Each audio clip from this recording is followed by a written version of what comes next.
right, welcome to another episode of New Wine Uncorked, and we are stoked to be with you here today. We're going live again on our YouTube channel, so for those of you that are joining us, that's exciting. You can throw your comments, questions up there in the chat ability there on YouTube. Last week, for those of you that have been following along, with the Uncorked, last week we were talking about watch and pray, and we've been continually bringing up this truth throughout this podcast of the church's interaction with society, the engagement of culture. Anyone who's had any interaction or wherewithal for new wine understands that new wine is about the engagement of culture. It's about stepping into culture from a Christ-centered, spirit-led framework. And last week, as we were talking, watch and pray sometimes could see, because in society, a lot of times the first reaction from Christians is to, hey, I'll pray for you.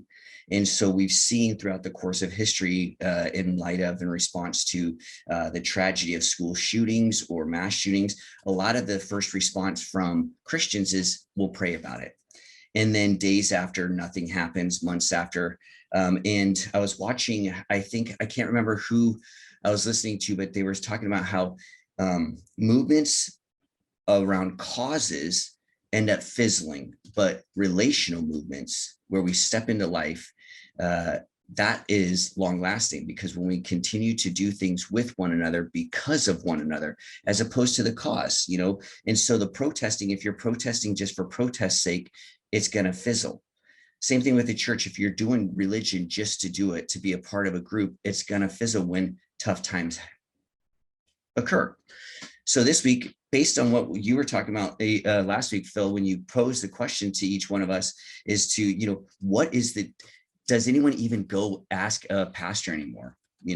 And so this week, as we're talking about this in the church's engagement, what is the church holding fast to? What is the church even at the center of the church's core message? And last week, you put this question out there, Phil, does the church even have a voice? Like, is the pastor even the person that society is going to ask for wisdom, to be consoled by, to ask, how do we engage? Because now, if you've been watching I think it was yesterday, the First Lady, she said that once she got off the plane, the change that had occurred with the CDC. And so she had bought this mask that was for her, to match her outfit. And then by the time she got off, there was this new mandate where there's not any mask that you need, if you're fully vaccinated. And so that's going to cause some, well, how do we navigate this? And so what is the church holding fast to? Is the church even relevant today? Going back to your question that you asked, Phil. So here's the deal. So from last week, when we had watch and pray, the Christian churches act in being, this week, holding fast to what? What is the reading, the rebuilding, and the reframing of the church today? As you were speaking last week, Phil, what is the reframing? What is the talk of normal has enveloped all of us? The question is should the Christian want to go back to normal?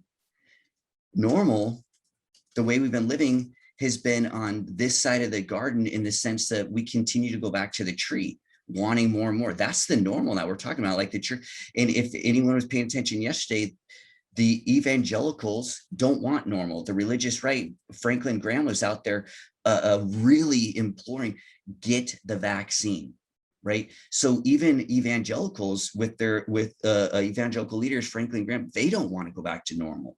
So again, reestablishing what is normal and what does that mean for the church? So going back to your point, Phil, so the voice of the church, has she lost her voice? And is that mean because she's just not even intended to make space for this dialogue? How is the church seen today in your estimation? And what is the next step for the church? Watch and pray is one thing, but then what? Yeah, thanks for those, Matt. Couple of thoughts come to mind. First off, and I want kind of both your guys' take on this. As I've been working on my doctoral work and just writing about the church and Black church in Portland in particular, I I kind of found there was an interesting thought that I had, in just the separation between leaders in the church and the congregation, and the voice of the leader and the life within the communal solidarity of the congregation, and how those play out in church life, in particular in Black church culture, was where the thought began. But I'm kind of seeing this, wondering if this plays out elsewhere, where there's a separation between what we see our leaders doing and then what we see the congregation living. And so wondering how that plays out here, where we can look at a Franklin Graham, we can look at, other leaders who may push towards vaccination, may push towards, let's get back to just meeting with no masks or anything like that. But at the same token, you have a congregation, and actually over the past year, last year is where we kind of saw a lot of this, where pastors that I was bumping into, held on to particular ideas of how Christians should live within the world, and realized very quickly that their congregations believed something totally different. And so it was a little shocking to them at the time. So just wondering how you guys feel about that separation between the leadership of the church and that voice that comes from the church versus what the congregation lives. And how do you see the separation or closeness of those two spheres? Yeah, when we look at churches in the New Testament and then throughout history, I wonder if we haven't, in some ways, put blinders on to how uh, antagonistic pastors and congregations have been towards one another, not like towards the world, but towards each other. And I think somewhere along the way, the American pastoral call has been, I need to find out what I believe to be the objective universal truth. And then how do I get my congregation to believe the very same thing I believe? And then with that metric, we have this diversity or dichotomy of, okay, well then I'm just gonna preach what is the status quo of truth, and then my congregation can believe whatever they want to believe on the side, as long as they hold to the status quo. And then you get things like pastoral malpractice, where continually pastors feel like they have to police their congregation. Now, this isn't to say that the right correction to that is congregations should believe whatever they want to believe, and pastors should just pat them on the back that, hey, at least you're coming to church and tithing, like, kudos to you.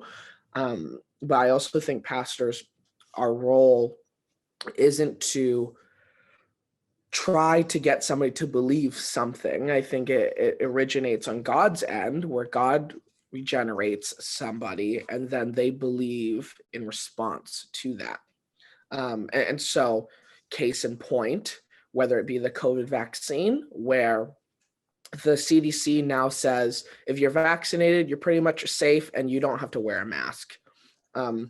That's a tough one now, because if CDC says you're vaccinated, you don't have to wear a mask, what's the there are just so many ways to take that, because an anti-vax people are like, see, you don't need to wear a mask. But then it's like, no, well, the vaccine is providing that layer protection that the mask was supposedly trying to provide. So you have the complexity of that, and pastors now saying either, oh, okay, nobody has to wear any masks, or please wear your mask still, even though the CDC has lifted that cautionary. And then the battle begins. Do I try to convince my congregation and their perspective of such and such? To what we see in Israel and Palestine right now, with the continual bombing of the Gaza Strip, and the not just humanitarian crisis, but the continual colonial and imperialization of the Palestinian people. And I think American pastors are hard pressed to speak out on that, because our ethos and our societal culture says Israel is America's friend. Israel is, quote unquote, a biblical nation. Therefore, if you're a Christian, you need to throw your weight behind modern day Israel. But we as always, Americans fail to have a real grasp of history, a real grasp of reality, and we live in a very privileged state. And so pastors in the United States, man, it's hard. It's hard. Yeah. Do you think, I mean, going back to even with your point too, Phil, the tension between leadership and congregation, between followers and leaders, I think we see that play out politically as well. I think there's a lot of people who would say, does my congressman or woman even represent me? And I wonder too, how many churchgoers look at the front and believe that their pastor even represents them, even understands their own living. We know, and we talked a little bit about this last week, and this idea of suffering, the truth of suffering continues to come up. How many pastors, though, live a life that seems counter to the truth of suffering or stepping into the grind of life? I remember at this one pastor's meeting that I was attending, and they were talking about salaries. And one of the common threads is that the pastor should be able to live at or above the level of the income of the people that they're living within. And so the discussion wasn't even how do we better engage culture. It was like, how do we look within culture, the appearance? And so there had to be this air of authority. And so one of the ways that whether it was conscious or not, but it was status, and the status of being, I guess, in part of the upper, this upward mobility. Yet that wasn't what Jesus's point. It was not about gaining status in the world sense. And I see that a lot of times, when we have these prominent voices within the evangelical world, and you look at them and say, but why are they prominent? I think of Driscoll, I think of Metaxas, like they're not prominent based on some of the service that they're doing, like a Gandhi, like a Mother Teresa. They're prominent because they're just loud and obnoxious oftentimes, and so then we do see that. So we see the church is represented by these leaders who have just this bullhorn, and yet the people who go on Sundays, it's no wonder that we feel lost and like, hey, well, what is it? And then when you look publicly, well, what is the message of the church? This idea of loving the least of these tends to be then conflated with this idea of actually, well, the least of these have to be defined by this, this, and this, because they've done this and they've done this and they've done this. So they're worthy actually of the church's help, So if the message, though, is of reconciliation, and this is the leader, i.e. Jesus Christ of the church, is pushing for this, and then yet the leaders of the church today in the 21st century don't seem to want that reconciliation. Is there a way, though, for the church still to exist? Like, because shouldn't we be organic? We're a people group that should be moving as one. And so even if a leader, i.e. a leader who has based, and I think this is part of the problem with the church, is the leaders aren't established by anything other than popularity. A lot of times, you see these folks that have good hearts who have started a church, and 25 years later, they're still leading it when, probably 10 years into the leading of that church, they might have stepped aside, because they were.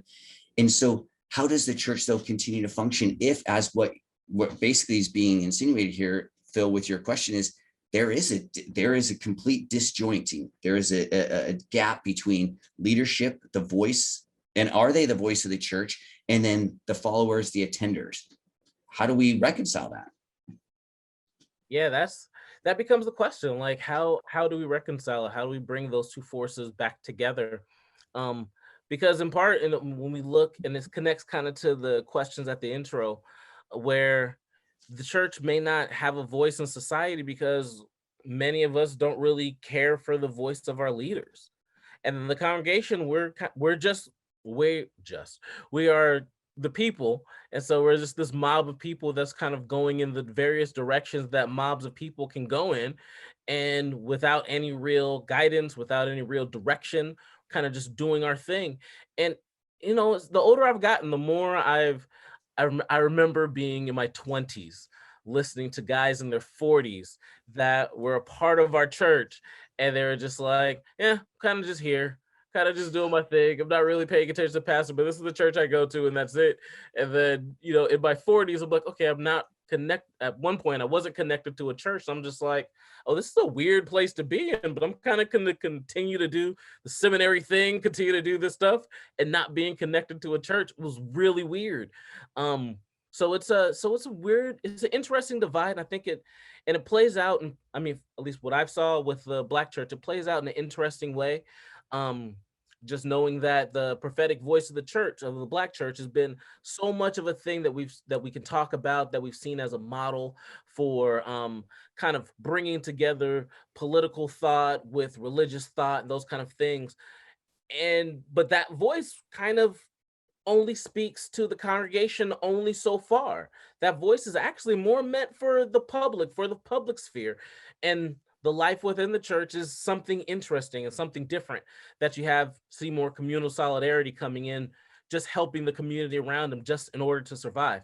So it's an interesting thing, because with the separation, you could turn away very easily from your leader and just go to help society and understand you're doing God's work in that regard and not be concerned at all. So with the voice of your leader. So yeah. Yeah, I wonder if I think from someone who is currently a pastor, I wonder if it isn't a systemic thing, in the sense that pastors, if we aren't careful, are what we preach is in order to get paid. Like, our paycheck is directly tied to our preaching.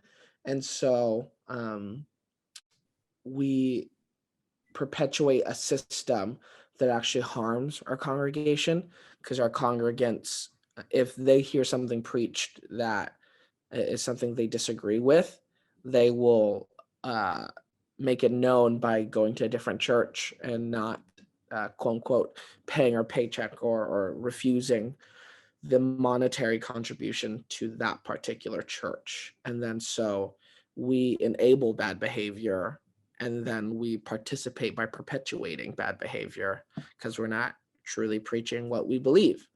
And so yes, there is individual personal responsibility, but it's also a very systemic condition. I think, because and not to like draw a sharp distinction between pastors and parishioners or congregation members, because at the end of the day, we're all people. But I think at times the system, the structure of a church at a very low grade level produces a like idol worship or hero projection, where the leader or the pastor of that particular faith community needs to be the hero of that community so that they're followed. But in some ways, that's very antithetical to who Jesus is, because Jesus, he's an iconoclast now, but during his day, he was always being propped up as the hero, but he wasn't trying to be heroic. He was actually very offensive in how unheroic he was. Up into his heroic moment on the cross, people were sorely disappointed. 3 days after his death, people were still disappointed. And so, being 2,000 years separated from that, we kind of bastardized that, and we prop Jesus up. But we're no better than the centurions who put Jesus up on the cross, because Jesus wasn't trying to be a hero. But here we are pointing to Jesus saying, oh, look, that's our hero. Is that Nickelback? There goes. Yeah, there goes my. No, yeah. That's Foo Fighters. That's right. I just offended a whole slew of people. all those Dave Grohl junkies are like, oh my gosh, he just associated that with Nickelback. Oh my gosh. So you just pissed off, like you had those people who were like, oh, he's bashing on the church, that's fine, whatever. Now they're all like, oh my gosh, he just is Tony.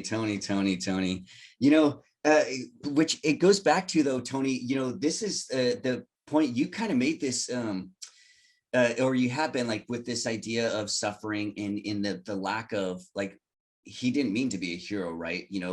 And this is, I think, the tension too. It brings up, like, Sunday is the church meant for a public proclamation, or is the pastor meant to be feeding into their, flock on Sundays? And so is that message. And I think this goes to your point, Phil, is that the message that a lot of these pastors give is meant for the public. And so then the people in which they're preaching to feel empty, because they're like, well, wait a minute, I'm coming here, I'm engaging, and yet none of this stuff seems to come into my life, because these pastors that are up there, these men and women, are trying to project this very heroic, I am your hero. It's the case in point of what happened with the election, right? All of a sudden, Biden's going to step in and save, America. He is the great white hope, is almost what is being projected. I'm like, whoa, settle down here. Even Jesus didn't even project to be the great white hope, like as much as the evangelical world thinks that he was, right? And I wonder, though, going back to your comments of last week, Tony, Nietzsche's theology might be, well, we could say possibly off, or he understood better than even some of the theologians of the day that the human's will is so crucial. And I was just reading this from Kierkegaard, he's just this crazy good theologian. If people haven't read Kierkegaard, and he's talking about this attack on Christendom, and he was talking about, he believes that the issue too is a will. It's a will, though, a will to power or a will to surrender. And he talks about how this truth of God dead is a truth real, and he's right. He's coming before Nietzsche. He's talking about the death of God even prior to Nietzsche, in saying that because the Christian has stepped in for the will to power. This is prior to Nietzsche. This is a guy who's looking into the church. And so this is late 1800s, 1860s, 70s, 200 years, 150 years before even we're talking about this now. And yet we still seem to have the same situation, is that when we have leaders who seek after power, right? Prestige, they want the fame, then you get that kind of church, and instead of the relational makeup that we see within the Christian Godhead. It's interesting when people talk about the Christian God, and they have to indicate that I believe it's the triune God, right? Because even within the Christian church, that's not even foundational. How, 3rd, 4th, 5th century, the creeds were simply putting forth what everyone believed, that God was Father, Son, Holy Spirit, and so even today you have to even identify, well, when I talk about the Christian God, I'm actually talking about the triune God, because that's just not even common today. Like a lot of people within the evangelical world, you talk about Jesus as being basically God's representative, not even God's son. And so there's this disconnect there. And because of this, the people, like, they don't know what will they're supposed to be seeking after, right? We talk about thy will be done. If the pastor, though, is not preaching God's will, but is preaching man's will, the human will, and then, packaging up as if this is God's will, how are the people ever going to know? Because we allow people with good hearts possibly to lead the church, but are those the people that should be leading the church? So is it something even fundamentally different? One of you brought up the idea of systemic. I think you did, Tony. Maybe some part of this systemic problem is just even how we go about leadership in the church. Is it a calling anymore, or is it just the strongest voice who's stepping up with the best business acumen that can build the church? So when we talk about building, the three of us, we have a different idea, I think, than some people with a business mindset. How do we reframe it? In light of that, well, what you were saying, though, Tony, of last week, even, the God is dead. We don't believe that, even though you might believe it. The fact is God's not dead, but do a lot of churches live, though, as if God is dead? So they have to procure, they have to make space, they have to do things and force their way in, because we're not patient. We're not a watch and pray kind of people anymore. We're a do, because instead of the relational truth of the gospel, it's become a commodified truth. And commodity is only successful if it has a product. Churches are only successful if they have a product. Thus, we see the discombobulation of the church today. And kind of bound to that is how we kind of train leaders. We kind of get trained in where we're isolated. Well, at least part of my leadership training, I should say.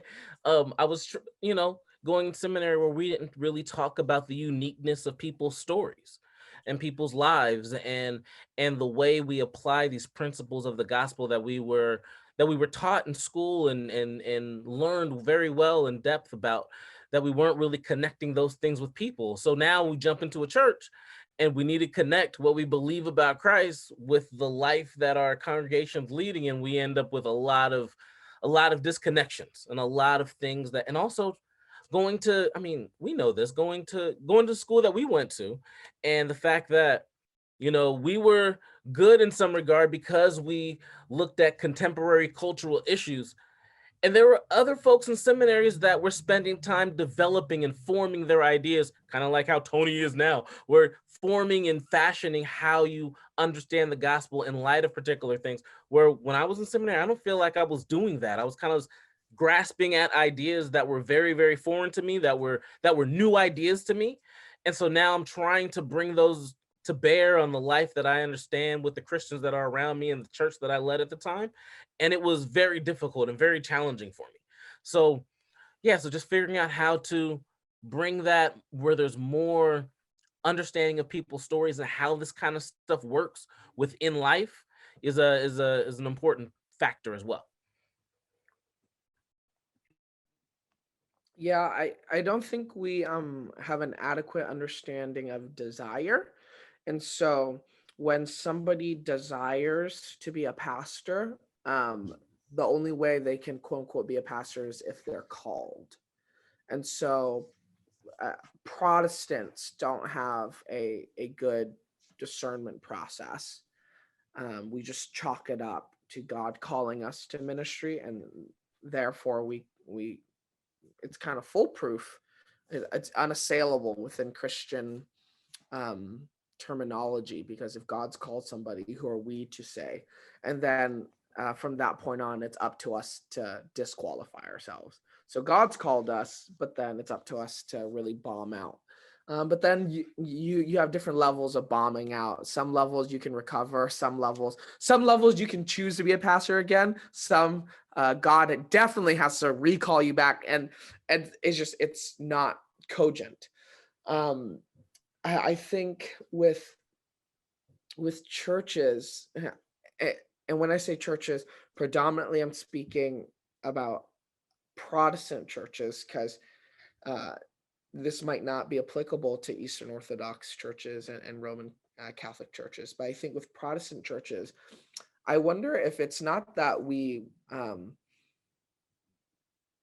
haven't dealt with the death of God, but it's very much anthropocentric. It's focused on the human, as like we live under the delusion that we're the ones that make God alive, that like our faith is what makes all of this enterprise real.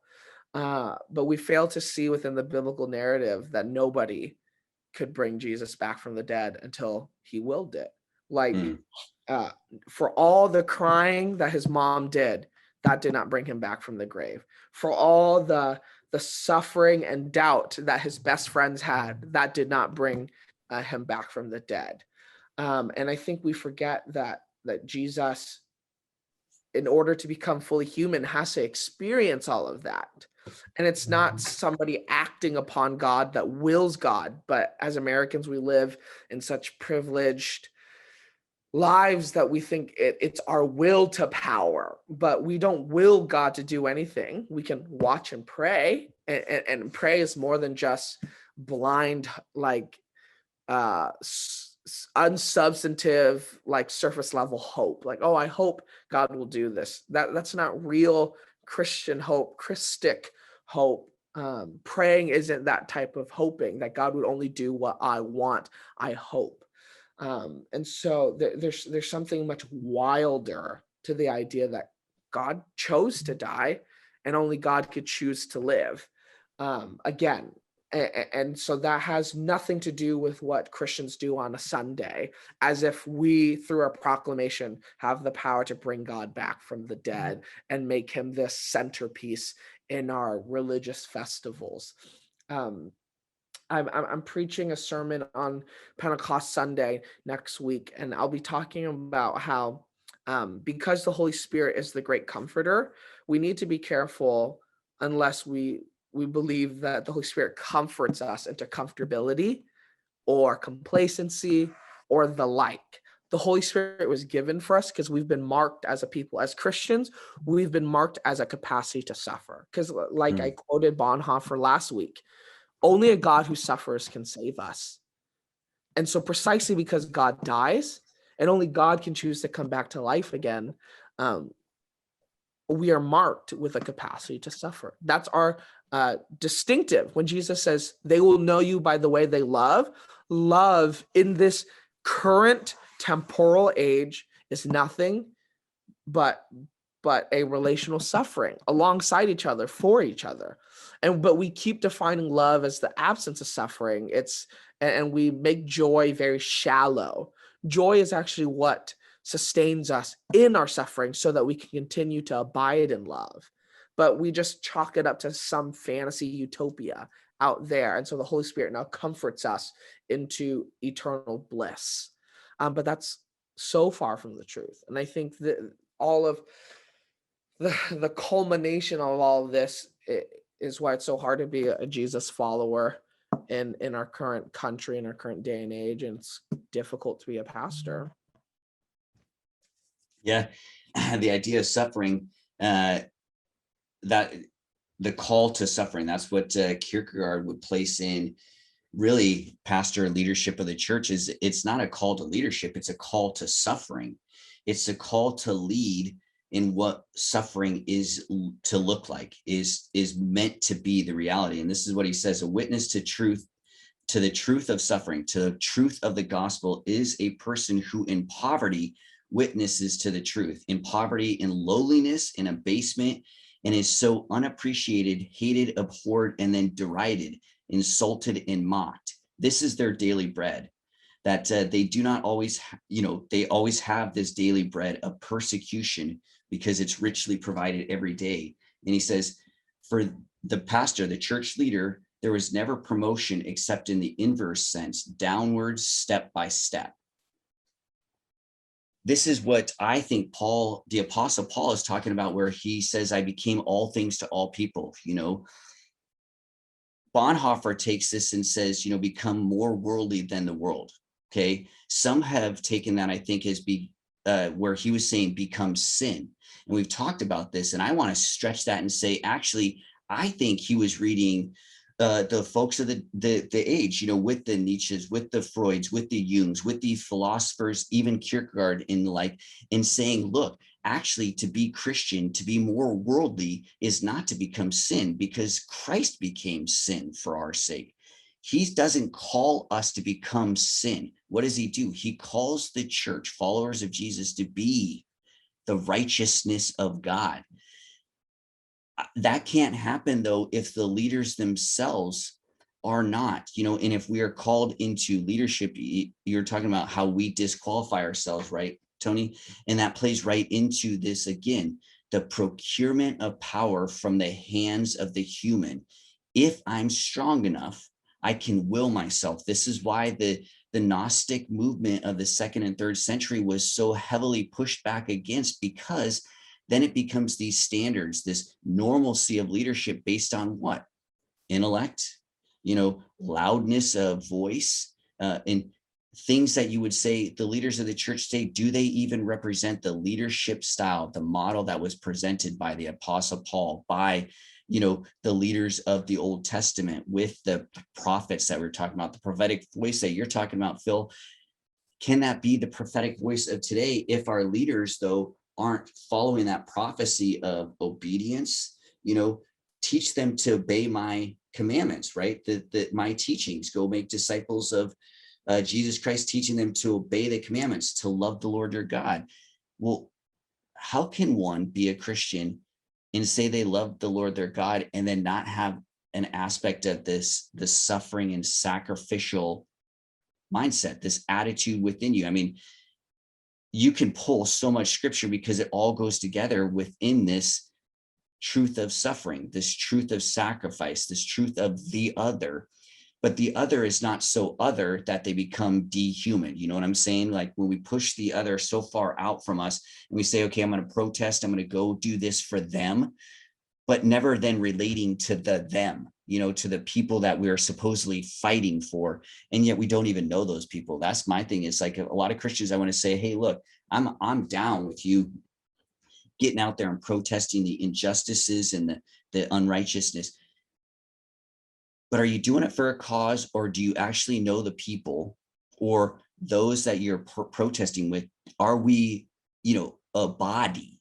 Are we a family doing this together? Because as you were saying, Phil, we know each other's stories. We know each other's truth, our foundational truth. We are creating the image of a relational God who says that each one of us is beautiful. If that message is not being given on Sunday morning, then how can we expect the church then to be able to turn around and say, hey, I can love my neighbor as myself because I know I'm beloved. I know I'm the loved, you know, and yet we, you know, you weren't doing this for ministry purposes, I don't believe, Tony, but that one time with the Instagram where you're talking about not living up to the expectations and things like that. I think that's the truth of today's human when it comes to Christianity. They look at God like these elders, our seniors who have gone before us. They look at God like this, where I can never live up to that expectation. Like I'm never good enough. So what's the point? I'm mediocre in the eyes of the church. So I'm not going to even try to be righteous. Right. And so while you were talking about just like this historical kind of cultural thing, in relation to those older than you, I just feel like that's how many of us feel within the church with God. I can't live up to his standards. Be perfect as your Father in heaven is perfect. And I'm sitting there saying, that's just a crock of like, there's no way I can be perfect. I strive so hard to be good. And yet then I'm told, don't. And this is not what we're saying. You know, we're told you don't do. Will to power is you trying too hard. And then I sit back and don't do anything. I'm like, but wait a minute. Am I changing? Because if I'm not engaging culture, because I'm not out there protesting with the Black Lives Matter or protesting the Asian hate, then I'm not a good Christian, right? Because I'm not doing anything. But then if I'm sipping and praying, people are like, but you're not doing anything. So I'm confused because I'm like, how is it that I show that I'm a good person with a good heart who wants the best for others and yet not put myself out there, you know? So where are the leaders so teaching? What does humility look like? Because it's not a lay down and just be trashed, right? The turn your other cheek wasn't Jesus's, I don't know, response to, hey, just be abused without anything. Okay. But do we have leaders doing that? So I take your point in the sense of the call to suffering. How do I know what suffering, righteous suffering looks like? Righteous suffering. I mean, it's kind of our lived experience, though. Many of us who this is part of our life where we end up being treated unjustly, unfairly, these kind of things where just we have a long history of this in America. My culture has a long history of this in America. Tony, same kind of conversation where we've had a long history of this where the suffering is apparent. We don't have to go look for it. We don't have to look for it, but it's there. And identifying that with the Christian life seems to be not a thing, seems to only have, for me at least, only be a thing now, where it's now assumed that you're going to have something up on social media, that you're going to be talking about this along with all the other theological things that we talk about. It only seems to be, to me, seems to be a recent development, and in some regard, an undercooked development. We're still trying to figure out how in order to do this, and we're still understanding how to do this. Yeah, with suffering, it's the way that I've been trying to parse it is, I think, uh, if we live, and I would assume some of us more than others live very comfortable, privileged lives, we get to choose when we suffer for somebody else. And I'm not talking about suffering that like we go through personally, but we get to choose when to opt into suffering for a quote unquote cause. Whereas for other people, uh, suffering is a daily reality for them. They don't get to opt in to when they suffer for somebody else, because their entire life is wrapped up under this theme of suffering and hardship. And then for those of us who aren't suffering in that way, our suffering becomes unrighteous because we think to make that person's life better, we need to get them out of their suffering. But in doing so, what if we're just pulling them into a privileged system that causes other people to suffer? What if Jesus is actually calling us to suffer alongside somebody? And this isn't to say enabling abuse and bad behavior and evil. This isn't that. This isn't the turn the other cheek and everybody should just turn the other cheek and be abused type thing. Because for some reason, this type of ethic, somebody always takes it to the furthest conclusion, but it's always the wrong conclusion. Like it's almost to say, I'm going to make it so ridiculous that this ethic isn't obtainable. But maybe that's because this ethic is so ridiculous that we need to pursue it. Because at a very practical level, if I see somebody suffering and my gut reaction is, oh, I need to alleviate their suffering so that they no longer have to suffer, I don't think that's a very Christian ethic. I don't think Jesus says, go and help that person stop suffering so that you don't have to suffer alongside them. Because that's not what Jesus modeled. That's not what God modeled for us. God could have said, hey, I'm going to help you stop sinning so you no longer have to sin. But that doesn't cure or solve the problem. The problem is only answered when we enter somebody's suffering to the level of intimacy that becomes our own suffering. And there's nothing easy about that. But I think when we try to ease somebody's suffering by getting them out of it, it's that so that we can protect our level of comfortability. If we can get more people into our environment of comfortability, then we don't ever have to leave. But Jesus goes into the far country. He leaves his Father's house. He leaves all comfortability, all power, all glory. And so, yeah. Another thing with what you just said, Tony, is when you rescue someone from their suffering, that's kind of a part of their experience, you create a whole nother set of problems for that particular individual. Taking them from that environment, putting them into another becomes one way of looking at it. And also, when you look at the notion of, say, oh man, let me not say something too crazy here.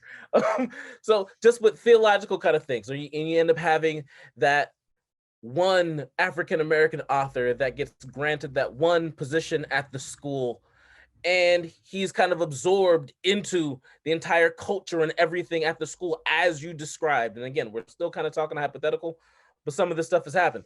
And then that individual can no longer relate to the culture that they came out of.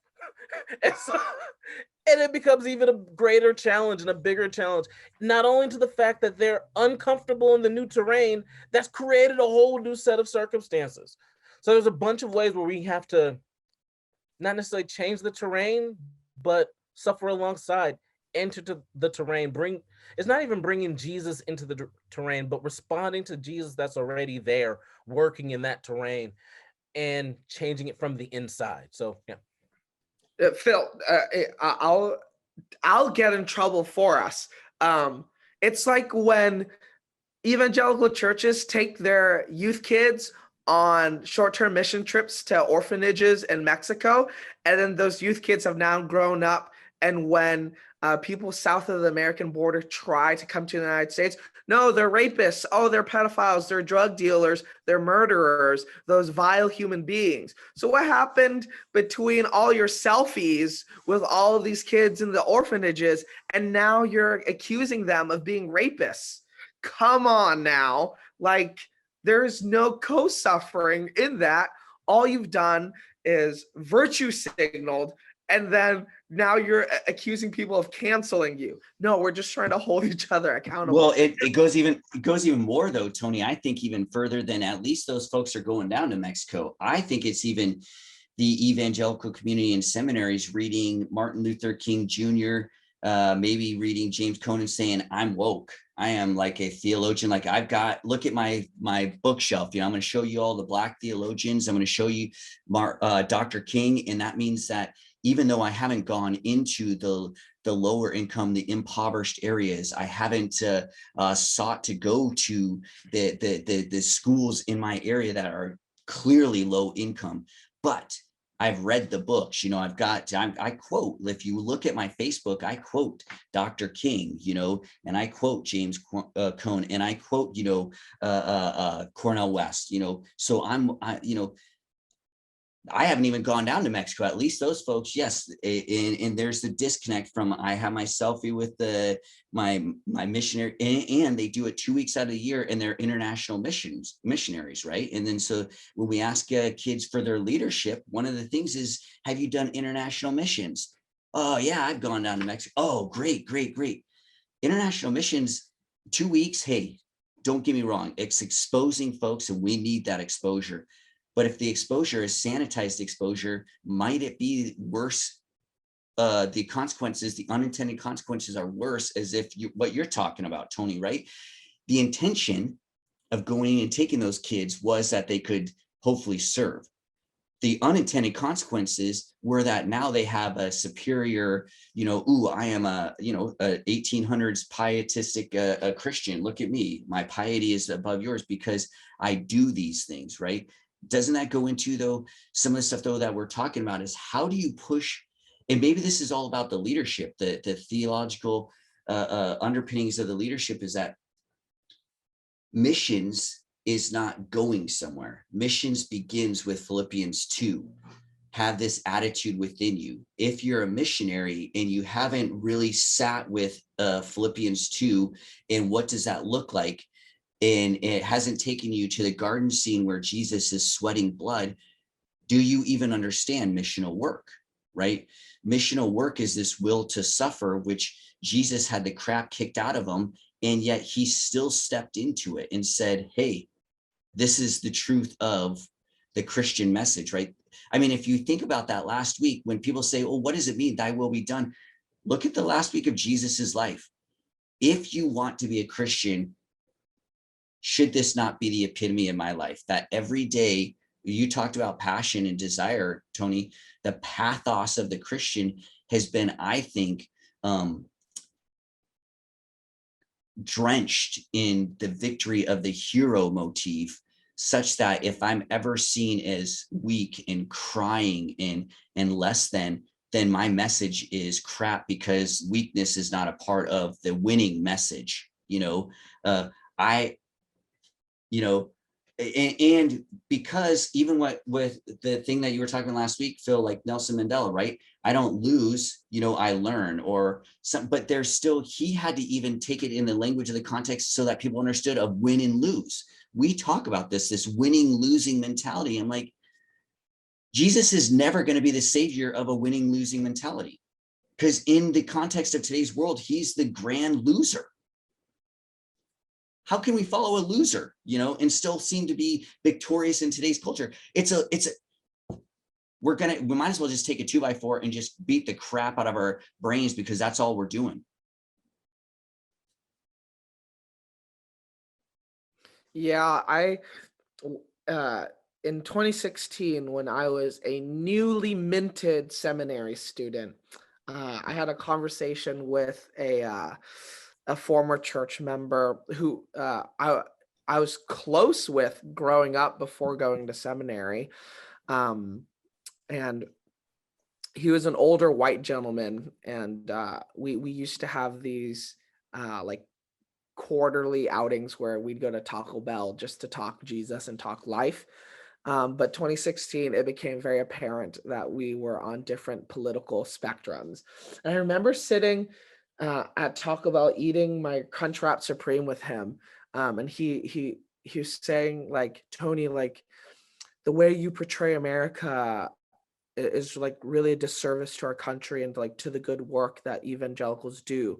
Like my daughter is currently in the Philippines serving on a missions trip, and like she's putting her life on the line to help those poor Filipino kids. I was just like, I get that, but also like, don't you think that like your daughter going on a short-term mission trip contributes to like the business of needing poor kids that white girls from the United States go to save in the Philippines? And he's like, how dare you say that? Like, my daughter's putting her life on the line to save Asian kids. And like, who do you think you are? Like, if you think America is such a bad place, like, how about I buy you a plane ticket now and we put you on that plane and you can go back to Asia? And I'm sitting there eating my Crunchwrap Supreme, like, bro, you're coming at me so hard and so heated. Like we missed the point entirely. You were so offended at the idea that we might not be as good as we portray ourselves to be, that like we're coming from this position and posture of I'm going to save the world because it's triumphalism. Like Jesus has blessed me, so I'm going to leave my blessing to help other people, when we don't question whether or not we're directly contributing to somebody else's suffering. And that's why co-suffering is so crucial, because it tears away all illusions of, am I contributing to this person's suffering? Because if I co-suffer with somebody, it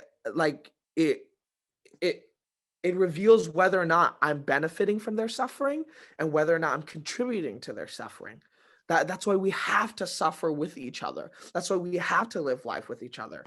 And so I think, yeah, in that moment, I scarfed down my Crunchwrap as fast as I could and like doused that thing in fire sauce, because I was like, man, there's got to be something spicier than his hot take. Because oh my goodness, I was like, what in the world? We went from being friends to you like being straight up racist. Like, I don't know, put you on a plane. Like, oh my goodness, bro. So that's why I think, yeah, co-suffering is the only way. Yeah. So every Friday, this is what we're going to continue to do. And I want to continue this conversation. We've been talking about this suffering, engagement, humility and things. And this phrase continues to come across the wavelengths of make America great. And some follow that with again. Next week, we want to talk about this goodness. Tony, you just talked about that good. What is good, right? We talk about justice, we talk about injustice, we talk about humility, humbleness, we talk about serving and things like this. This comes from an aspect of trying to present the good, right? So what does that mean? When we talk about the good of the other, loving the other, and we have these sayings, and this is a push within you, anyone has anything to do with politics or looks at the news right now, there really is a battle going on. Well, what does it mean to be great? Okay, so we're going to continue this conversation. Do we want America to be great? Is America great? Has America ever been great? And when we talk about this, that's building on a foundation of good. What does it mean to be good? When we say good, what does that mean? Good intentions, good life, the good. How do we get good? And is it even possible apart from this God who is the Christian God, Father, Son, and Holy Spirit? We're stoked that you joined us this Friday. As always, this has been New Wine UnCorked. We're seeking to engage culture from a Christ-centered, Spirit-led direction and foundation. And we're stoked that you joined us today. So on behalf of my brothers, Philip and Tony, this is Matt, and this has been New Wine UnCorked. Until next week, we'll see you on the flip side.